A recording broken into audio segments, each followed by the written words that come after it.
in. Okay, perfect. Thank you so much, Graham. Okay, you can go ahead. Worries. All right. So hi, my name's Graham Rich, pronouns he, him, his, and all my access needs are met.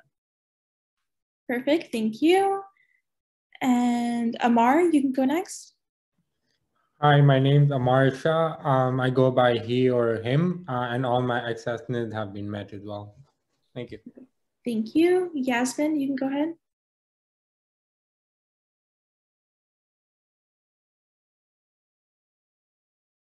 You can also use the chat too if that works better for you. That's okay. I just couldn't press the button. I'm Yasmin, she, her, and all my needs are met. Perfect, thank you. And Brianna, would you like to go next? Sure. My name's Brianna. I use she, her pronouns, and all my access needs are currently met. Thank you. And Bidi? Hi, my name is Biri, pronoun she, her, has, the policy research and campaign coordinator, and my access needs are met. Thank you. And Gabe, if you'd like to go, we're just doing names, pronouns, and access needs. Hey, everyone. Oh, can you hear me? Yeah, we can. Okay. Hey, everyone. My name is Gabe. Pronouns are he, him, his. And for access needs, I'm joining because I heard there was a quorum crisis. So I'm hoping I'm helping with being here. I am joining on my phone, though, because I need to head into like an actual in-person meeting. So I may not be active in the discussion. Great, thank you so much. And yes, you've solved our quorum crisis. So thank you so much for that as well. Okay, I believe we can move on to our consent agenda. So as a short explanation, consent agenda basically includes items that we're going to approve by unanimous consent, which means that everyone would vote in favor of it. Today, it just includes receiving and filing the minutes from the October 6th Accessibility Committee meeting. I hope everyone got a chance to read over them. So I don't believe consent agenda requires a mover or a seconder. And a mover is the first person who basically brings a motion forward. And then a seconder is someone who is also in agreement that we should discuss and then vote on this specific motion. So I'll read the matters arising from the minutes reads, be it resolved to receive and file the October 6th Accessibility Committee minutes. And the question itself reads, be it resolved to adopt the consent agenda by unanimous consent. So if you'd like to dissent, which means vote against, or if you'd like to abstain, which basically means don't vote, feel free to put up your hand using the raised hand feature in Zoom. Otherwise, I'll be seeking unanimous consent. Okay, seeing no dissent, the consent agenda is carried unanimously. I'll move to the adoption of the agenda now, which reads, be it resolved to adopt the agenda as presented. And I can move this motion. I just need a seconder. Would anyone like to second? Serena, are there any changes we need to make to the agenda? Yeah, I'm definitely going to propose some amendments, but I'll do it through the discussion. I second. Thank you, Graham. Okay, so moving to discussion on this item, I do have a few amendments that I've written down here. So the first one is actually to withdraw the discussion item titled Processed Accessibility Fund Applications in Old Business, because I didn't realize we actually already spoke about that at our last meeting. Also to add a motion titled AGM ASL and CART that reads, be it resolved to approve up to $2,000 from the Accessibility Fund for CART and ASL interpretation for the AGM or the annual general meeting. And then I also want to add an item to old business titled Accessibility Policy Appendix E, SFSS Event and Meeting Accessibility. So I can move to make those amendments. Would anyone like to second that amendment?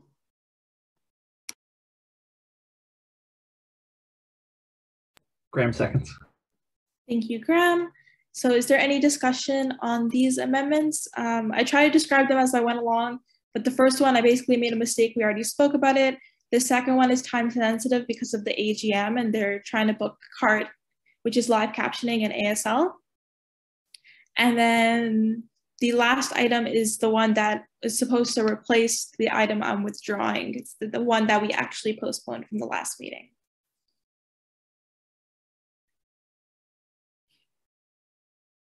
Okay, seeing no further discussion, I think we can vote on the amendment itself. So I'll seek unanimous consent. If you'd like to dissent or abstain, please raise your hand using the Zoom raise hand feature. Seeing no dissent, the amendment to the main motion is approved. And now I'll move back to the main motion, which once again reads, if I can find it again,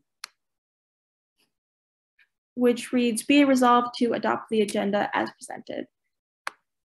And I'll seek unanimous consent on this item as well. So if you'd like to dissent, please raise your hand. If you'd like to dissent or abstain, please raise your hand using the Zoom raise hand feature now. Okay, seeing no dissent or abstentions, the motion carries as amended, sorry. So now we can move on to old business. These are both discussion items, and the first one is sub-accessibility audit report. So there was a sub-accessibility audit that was done by Level Playing Field. Basically, it came back saying that most of the sub is accessible except for the washrooms, kitchenettes, and I think there's one more thing I might be missing. I can send the attachment in the Zoom chat as well if people would like to take a look. But while I find that, Brianna, is there anything that you'd like to speak about regarding this discussion item? Yeah, I mean, so yeah, ideally we should try and discuss the report and figure out what sort of actions we want to take regarding what they've identified. Again, there are some minor stuff here and there that they've identified. I have a decent list of like various things that might be addressed. Some of the stuff is going to be SFU stuff that's like outside of the sub, which might be something that we need to try and push SFU on a little bit, just to make sure that the things like the walkways and stuff like that are going to be actually accessible so people can actually get to the sub. Beyond that, yeah, the primary things identified were the kitchenettes with counters that are too high, and any items on top of them need to be within a shorter forward reach range. And then there was a general need for tables that aren't the kind of pedestal style with the one leg, but with multiple legs, so people can go under those. Yeah, anywhere that those are, there need to be those options available, and that includes the kitchenette. And then the bathroom, I think part of that has been addressed. The wheelchair accessible signage was taken off of the bathrooms on the first floor that aren't actually wheelchair accessible. But beyond that, there's a number of things to do with the bathrooms. And again, all of this is detailed in the report. The bathrooms, I believe that the accessible single stall counters and paper towel dispensers need to be lowered within accessible range. Some sidewall grab bars should be replaced with 90-degree ones. The baby changing table should be lowered to an accessible height. The duress buttons should be located on the sidewall near the toilet.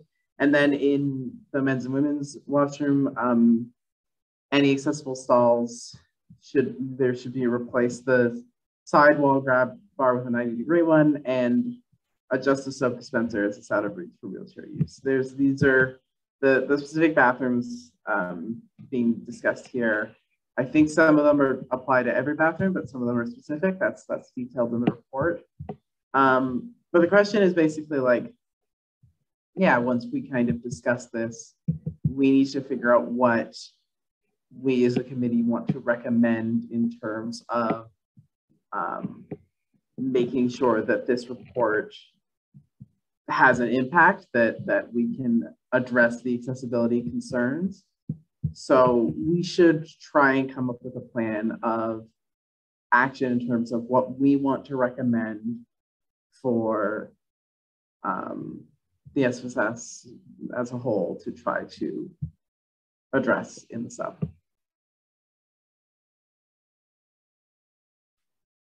Yeah, I think that's a good point. And also one item that I forgot to mention is the fire evacuation route maps are displayed but don't provide options for users with limited vision, which is really important.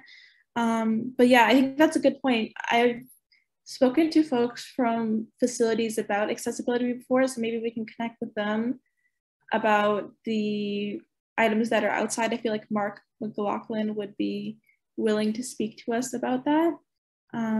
But yeah, we definitely need to choose which items that we'd want to prioritize coming out of this report to recommend changes to, for sure. Is there any other discussion? I know, sorry for sending it out late. It wouldn't let me send it to the job form because it is 60 pages, but definitely feel free to download it and give it a look over. And if you have any comments, questions, concerns, anytime after this, you can definitely let me know too. Yeah, we could probably just discuss this and try and figure out conclusions for next meeting.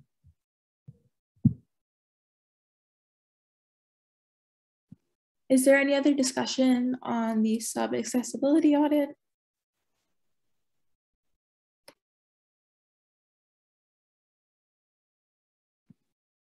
I may have a question though. When we make recommendations or based on what we think we have to do or what we don't have to, how much of data have we taken from the students at SFU in order to go ahead with discussing these opportunities for them? Unfortunately, because the sub just opened like in September, or actually I think it was late August, we don't have much data on like what students have found accessible or inaccessible, but I think it would be a good idea to like potentially put out a survey in the future. I know we did put out a, Brianna, we put out a survey, I think prior, did we?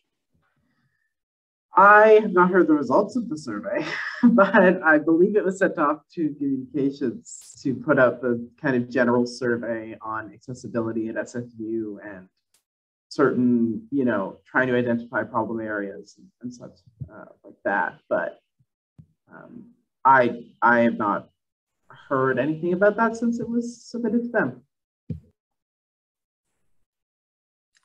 Question about the survey. Do you know then how it was called? Because I randomly bumped into a survey that Sarah sent a while ago, but there was no follow-up.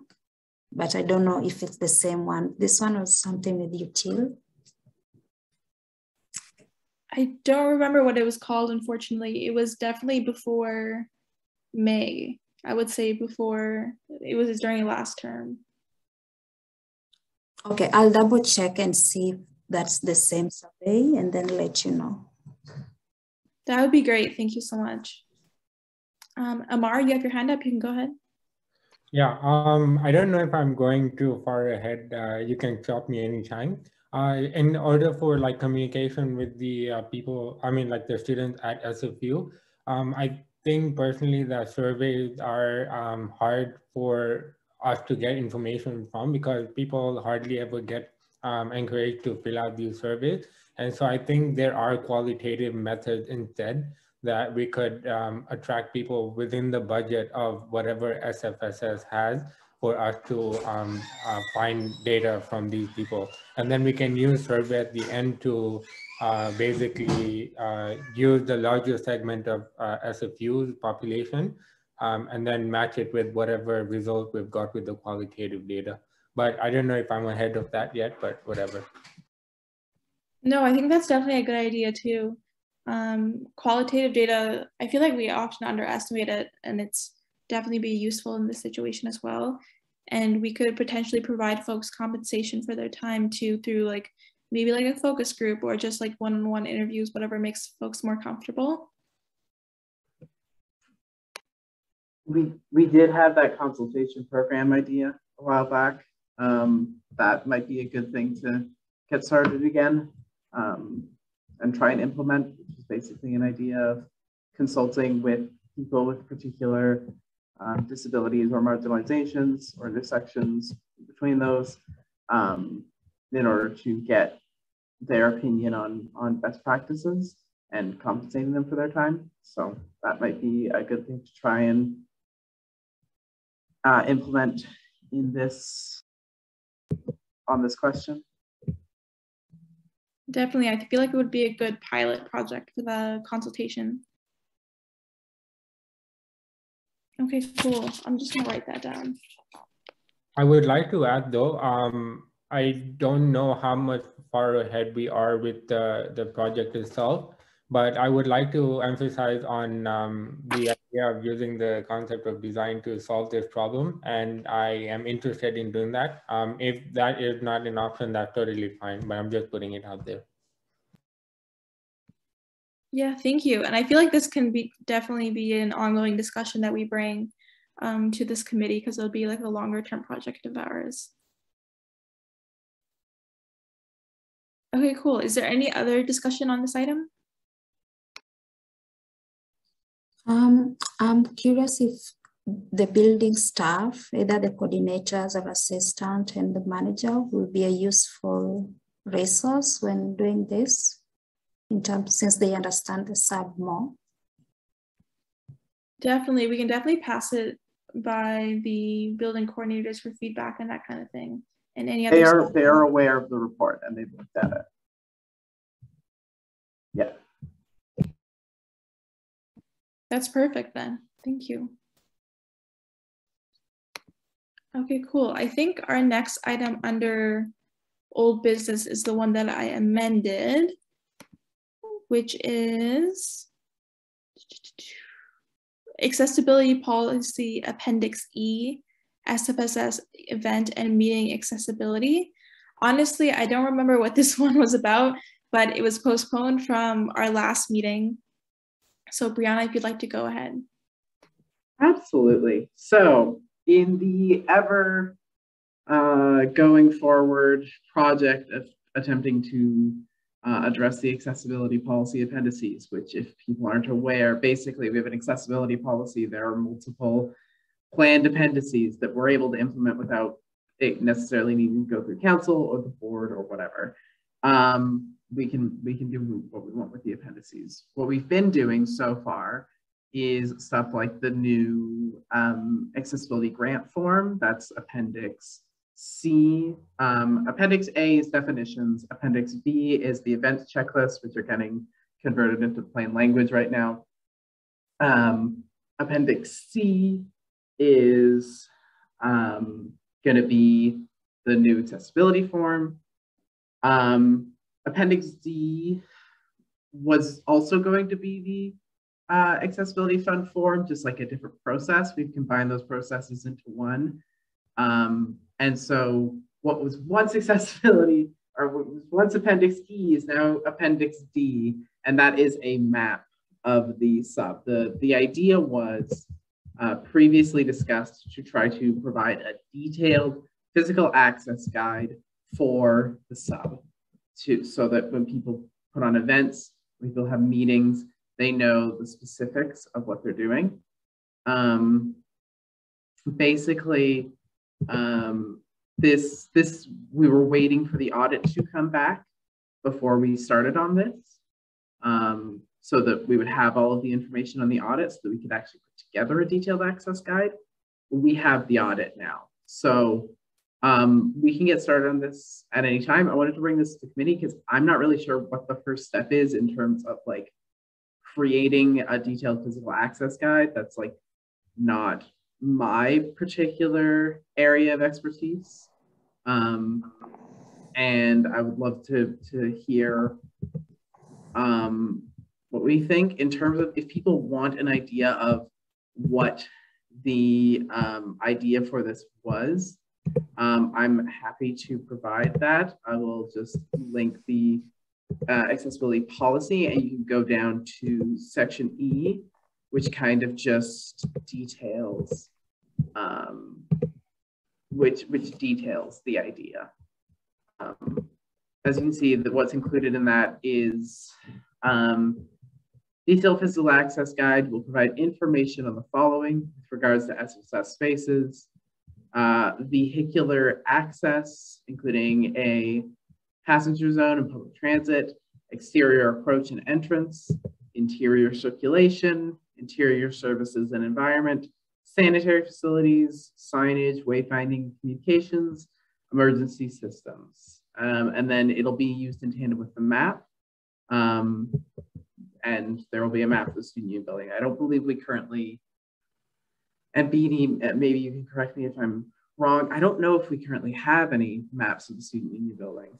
I think those are still in production. Yeah, I don't think so.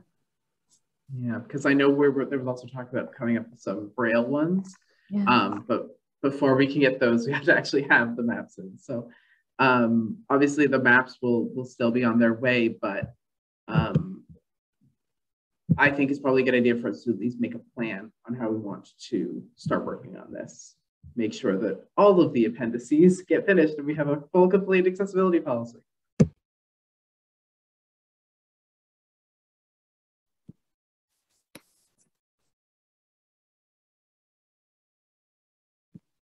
BD, I saw you unmute. Did you want to go ahead? I'm just still going through the document and see how it's done. But normally what we did with Sarah for the other policies, we first do a little brief notes of background info by creating a Google Doc, and then the committee or whoever is on board can just write down what they want to see in there. Then once I get my research assistant, we can do more background info and just a brief note on what's expected and what must be included. And then together we can brainstorm and then form a draft. So I think the first step from my experience, you can correct me since you've been here for long, is just we need to learn from others and then improve ours to be more, updated. So we can just create a Google, a shared document, and then we'll jot down things that we want to see in the forms. At the same time, borrow some ideas from those forms that already exist, maybe internal or external. Yeah. Great, thank you. Amar, you can go ahead. To add on to Barry, is that right? How do you pronounce your name? BT. BT. Okay. To add on to that, a more interactive way to write down a thing that we should change before we start brainstorming and all. I'm not sure if you've heard of this tool called Jamboard, but you can link it with Google Drive, and then every page could be on one policy based on what changes are recommended. And then you can brainstorm using that tool. It will be much more easier than Google Doc. That sounds like a good plan too. Do we know who's currently working on the map? Maybe we could discuss this with them as well as they're working on the current map for the sub. I can go talk to Mary about it. My understanding is but I think it was the last person I talked to about it, so I'm happy to do that again. That would be great, yeah, because I'm honestly not sure who's working on it right now. Okay, is there any other discussion? Yeah, quick question. Can you again repeat the ones that we need to update, in terms of priority? The forms that we need in the appendix in terms of priority?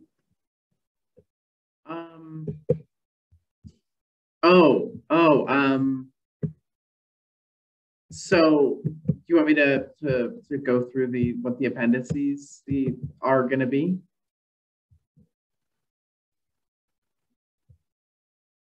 Okay.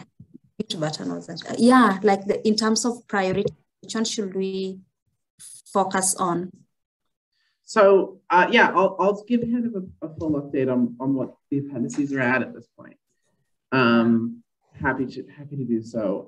Right now, so Appendix A, a bunch of definitions, those used in the policy. This is up to date. As far as I am aware, this is, I believe, up to date. It's possible that actually it does need some updating. But we do have an updated version of this that just needs to be put into the policy itself. I'm happy to say that. It's available as a Word document. Okay, you can share that. Yeah, we'll do. Appendix A is going to go there.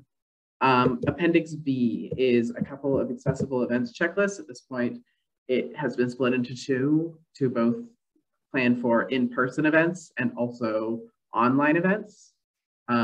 Those are currently they've been sent off for plain language translation and PDF remediation to make them screen reader friendly.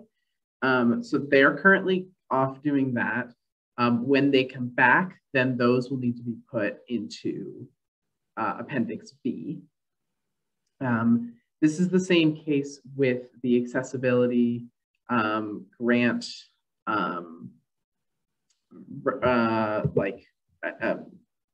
accessibility grant application forms.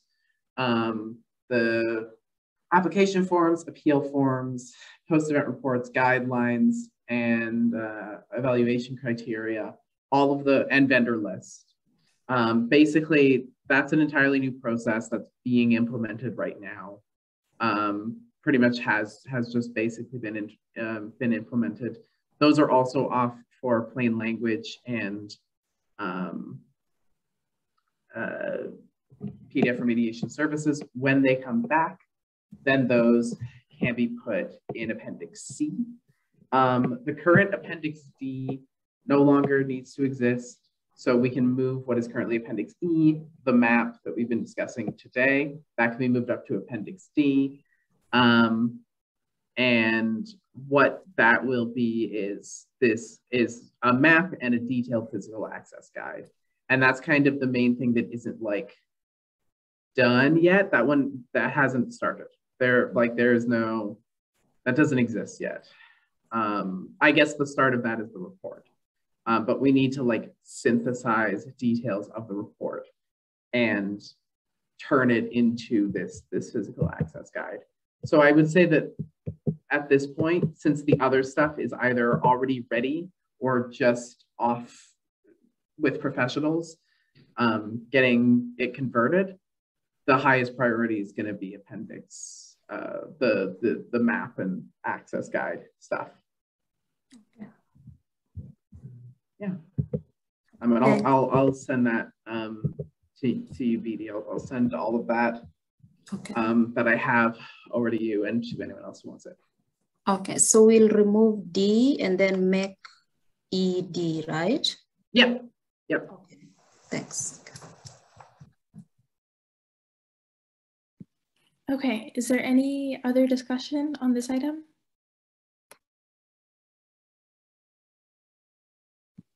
Okay, seeing none, I think we can move on. I'm also wary of time too. It's 12:36 and we have a few motions to get through. The first item in new business is Accessibility Coordinator Hiring Committee. The question reads, be it resolved to appoint X to the Accessibility Coordinator Hiring Committee as an employer representative. I can move this motion. Is there anyone who would like to second?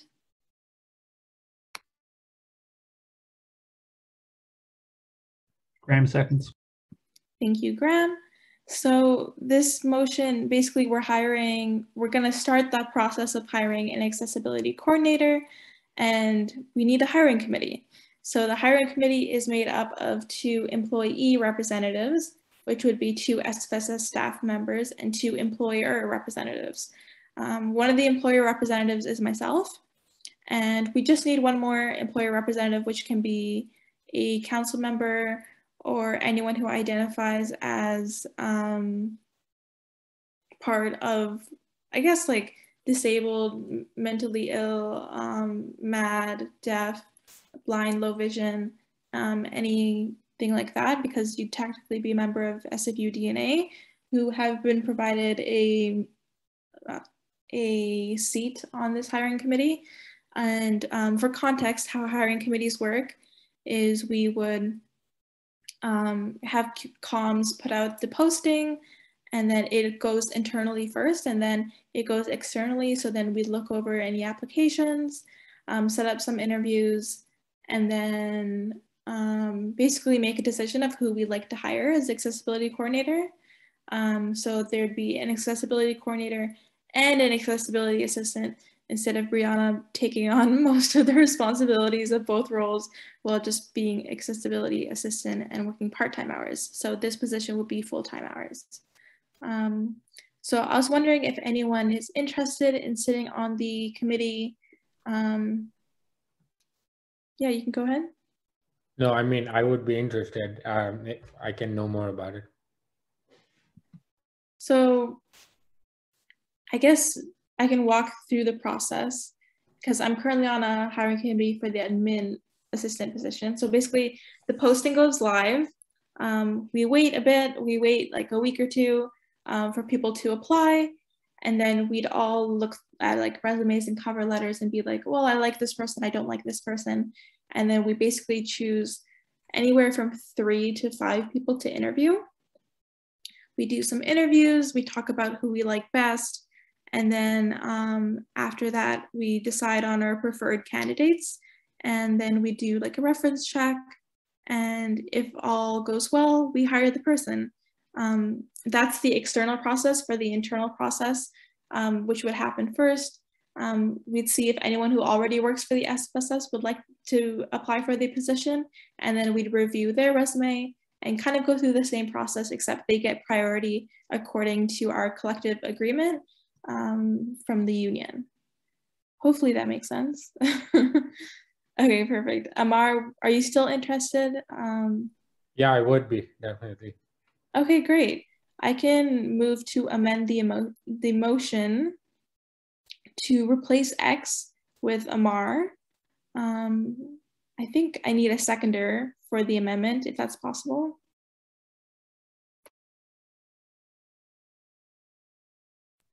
I second. Thank you, Graham. So is there any discussion on this amendment? Oh, and BD says in the chat that they're on this hiring committee as an employee rep, which is great. Okay, perfect. Seeing no discussion, we can vote on the amendment to the motion. So seeking unanimous consent, please raise your hand to abstain or dissent if you'd like. Okay, seeing no dissension, the amendment is carried. And now we can move back to the main motion, which now reads, be it resolved to appoint Amar to the Accessibility Coordinator Hiring Committee as an employer representative. And I'll seek unanimous consent on this item as well. Please raise your hand if you dissent or would like to abstain. Seeing no dissent, the motion carries unanimously as amended. So thank you so much. I'll write that down as well, and I'll get into contact with everyone about the hiring committee very soon. It's gonna be super exciting having more help for accessibility stuff. Send email for accessibility coordinator hiring. Okay, perfect. We can move on to our next motion, which reads funding for all DNA events, where the question reads, whereas the new accessibility grant process has been approved for SFU DNA meetings, be it resolved to approve the new accessibility grant process for all SFU DNA events, be it further resolved to approve $398.85 from the Accessibility Fund to cover the costs associated with accessibility for neurodivergent hangouts. I can move this motion. Would anyone like to second?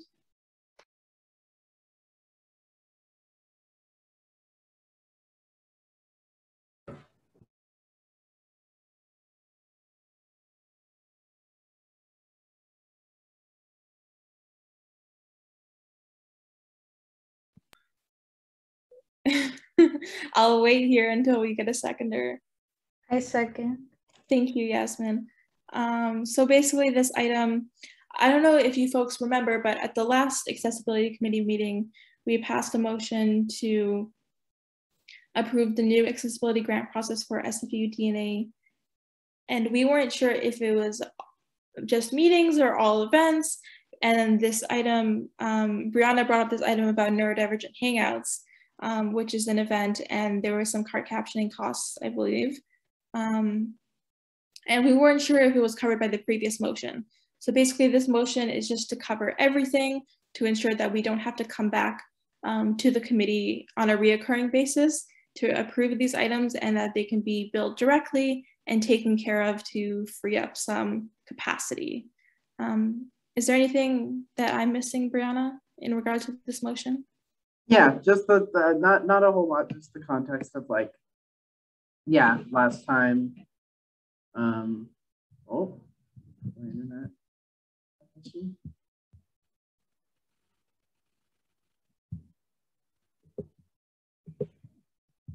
Oh, hello. Yeah, we can hear you still. Okay, cool. Sorry. Yeah, I was just saying basically the context of this is DNA constituency group. They work with us a lot. It just makes sense to streamline the process so that they don't have to submit a big grant application every single time that they have an event that they have very commonly, such as neurodivergent hangouts and yeah, stuff like that. So yeah, that's about it. Amar, you go ahead. Yeah, for the accessibility grant, I don't want to take too much of the time for all of this, but I just wanted to ask that I think I may have a much better idea for streamlining the process, as Brianna was talking about, but I can talk about it later, or like I can email Serena or Brianna, whatever. Yeah, that would be great. Whatever works best for you. We're always looking to improve the process because it hasn't been so great in the past. No, I mean, it's a great start. And first of all, I'm really grateful for that, but yeah. Great, thank you. Is there any other discussion on this motion? Okay, seeing none, I'll call the question. So I'll seek unanimous consent. And the question reads, whereas the new accessibility grant process has been approved for SFU DNA meetings, be it resolved to approve the new accessibility grant process for all SFU DNA events. Be it further resolved to approve $398.85 from the Accessibility Fund to cover the costs associated with accessibility for neurodivergent hangouts. Seeking unanimous consent, please raise your hand if you'd like to dissent or abstain from this motion. Seeing no dissent or abstentions, the motion carries unanimously. Perfect, thank you. And now I believe we're moving on to our last item in new business, which was amended. So the motion reads, and just for the admin assistant, this would now be 7.3, and it would be titled AGM, ASL, and CART. And the motion reads, be it resolved to approve up to $2,000 from the Accessibility Fund for CART and ASL interpretation for the AGM. So I can move this motion. Could I get a seconder? Graham, second. Thank you, Graham. Okay, so I was talking to Corbett and a few folks from the exec about AGM or what everyone's responsibilities were going to be. And we were talking about accessibility, and they were looking into cart captioning, but they weren't looking into ASL yet. So I had recommended ASL, and they're going to go through MEX for that. The only problem is they haven't heard back from MEX in regards to a specific price, which is why I haven't included a quote for this item. But given that the AGM is going to be anywhere from 2 to 3 hours, and just kind of guesstimating based on the cost of previous cart captioning and ASL requests in the past, we thought up to $2,000 would be a good number. And then if it happens to go over it, we can do a retroactive reimbursement. But yeah, it's pretty simple. Basically just having live captioning and ASL interpretation for the annual general meeting that is happening next week on Wednesday. So make sure you come there. Hopefully it'll be accessible with these items if we pass this motion. But is there any other discussion on this topic?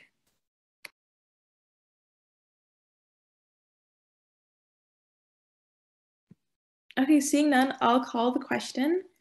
So the question reads, be resolved to approve up to $2,000 from the Accessibility Fund for CART and ASL interpretation for the AGM. I'll seek unanimous consent for this question. Please raise your hand if you'd like to dissent or abstain from the motion. Seeing no dissent or abstentions, the motion carries unanimously. Thank you so much. And now we can move on to our new discussion items. So 8.1, and I also just want to do a time check, it's 12:48. So 8.1 is SFPERG Accessibility Fund Access. So for this item, maybe I'll pass it off to Brianna because she knows more about this than I do. Yeah, basically, I guess, yeah, I don't know how much of this actually needs to be directly discussed, but it's good for us to be aware of what's happening. Basically, SFPERG is going to be probably submitting an updated like motion, basically MOU, to try and make it so that they can get ASL for their events through a similar process to the way that DNA does, rather than having to go through the whole accessibility grant application process. I've just chatted with Calamity and they want to make sure to take that to their board, the MOU to their board before they like officially submit it. But once they do that, they'll probably submit that to, I think, to council, since they're an outside organization. So council will have to approve that. But yeah, that's the thing that will probably be happening. And they're likely going to base it on the way that we have ensured that DNA can get what they're what they need. Yeah, is there any other discussion on this? It's basically just trying to make things a bit simpler for folks who would like to request any accessibility services, basically.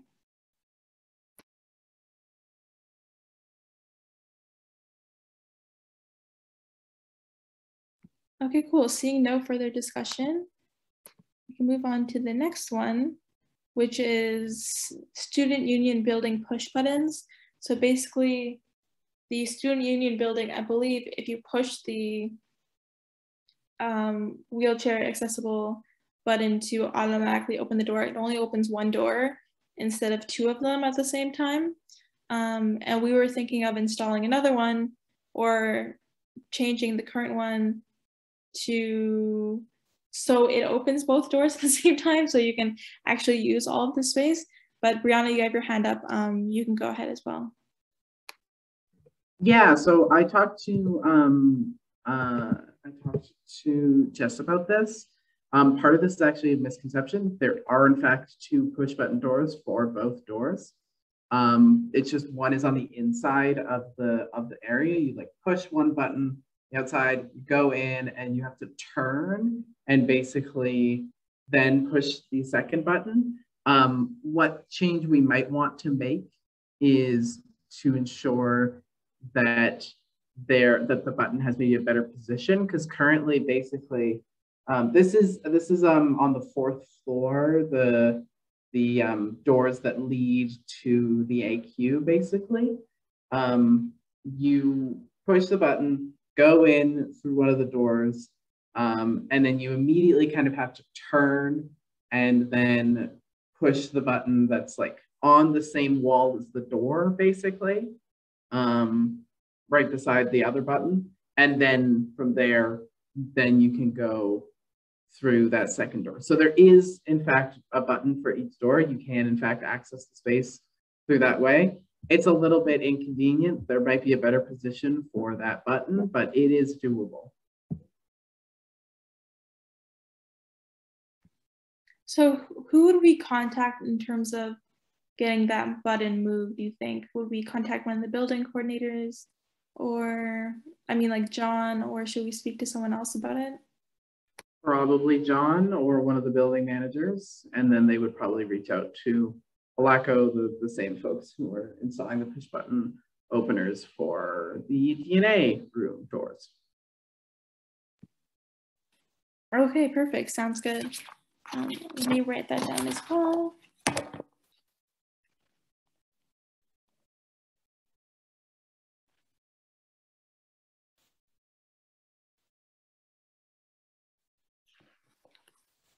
Okay, is there any other discussion on this item? Okay.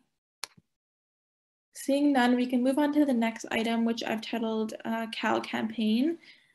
Basically, I have one of my associate vice presidents working on starting up a campaign to make the Center for Accessible Learning more accessible.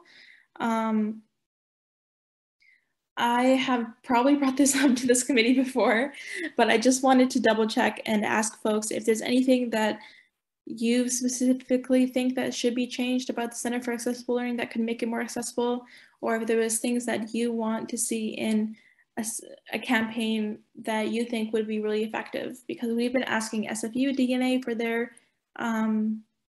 their feedback, but of course everyone has different ideas, and the more consultation the better. I was also contemplating about like reaching out to specific DSUs and student groups, but then again, I don't want to put anyone in a precarious situation where they're asking their members like, hey, are you registered with the Center for Accessible Learning, and kind of like maybe outing people, or maybe there's a better way that we can go about it. But I was kind of hesitant, I'm not really sure still about reaching out to specific people. But Amar, you can go ahead.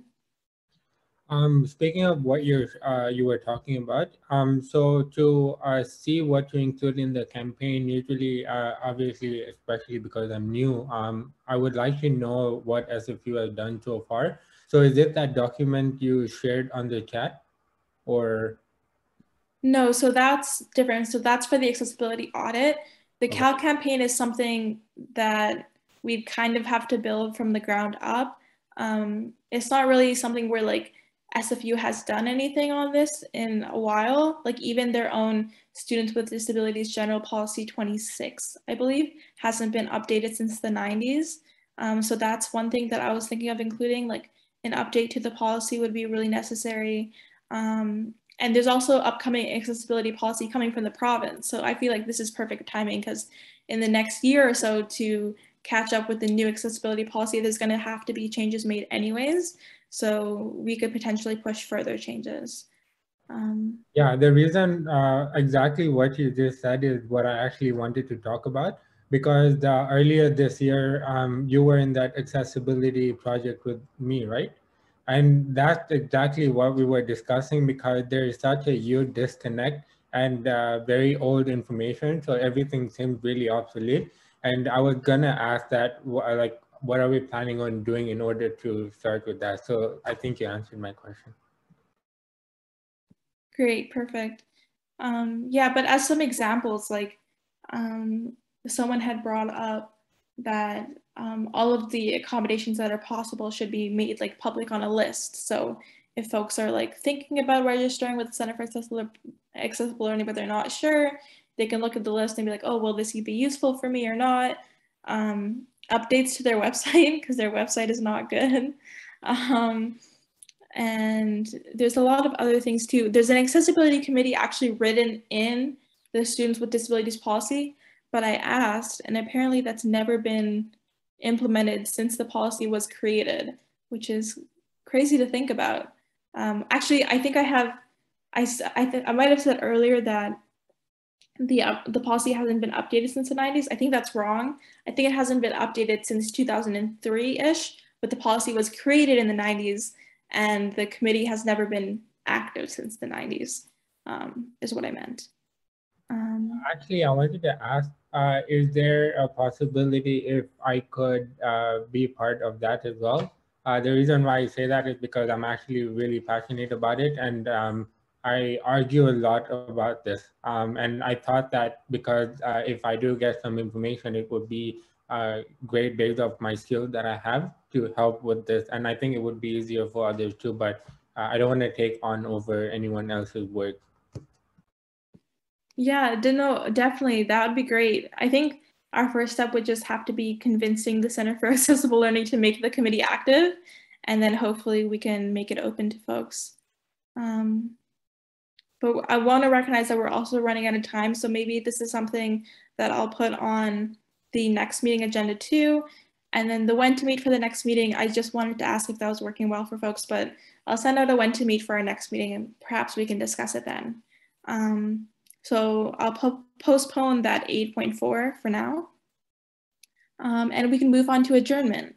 So be it resolved to adjourn the meeting at 12:58 p.m. I can move the motion. Would anyone like to second? I second. Thank you, Graham. There's someone at my door, but I'm just gonna leave it. I lost my focus a bit because of it. I'll seek unanimous consent on the motion. If anyone would like to dissent or abstain, please raise your hand. And for clarity, we're voting on ending the meeting. Okay, seeing no dissent or abstentions, the motion carries unanimously. So thank you so much everyone for coming to the meeting. I'll send out some follow-up emails for any action items that folks are associated with and a when to meet for our next meeting. But I hope you have a good day and I'll talk to you later. Bye. Can I talk to you for 5 minutes? For sure. Okay, let's.